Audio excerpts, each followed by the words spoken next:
इंदापूरमध्ये दिवाळी पाडव्याच्या निमित्ताने शेतकऱ्यांना अनुदानित ट्रॅक्टर आणि यंत्रसामग्रीचे वितरण, कृषी मंत्री दत्तात्रय भरणेंच्या हस्ते वितरण। मुंबईतील अनेक भागात पाणी टंचाई आणि सणासुदीच्या काळामध्ये पाणी टंचाई जाणवत असल्याने नागरिक त्रस्त।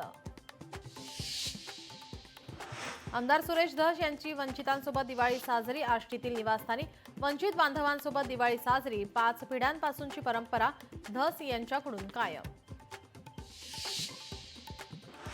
ऐन दिवाळी ठाण्यात जोरदार पावसाची हजेरी, पावसामुळे नागरिकांसह व्यापारी मंडळींची उडाली दैना।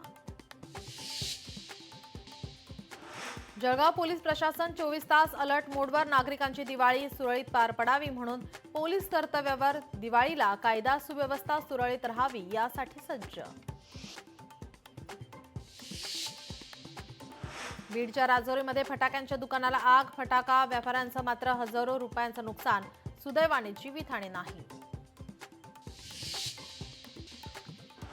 युगांडामध्ये बसचा भीषण अपघात, बसची अनेक वाहनांना धडक, दुर्घटनेत 63 जणांचा मृत्यू, अनेक जण जखमी।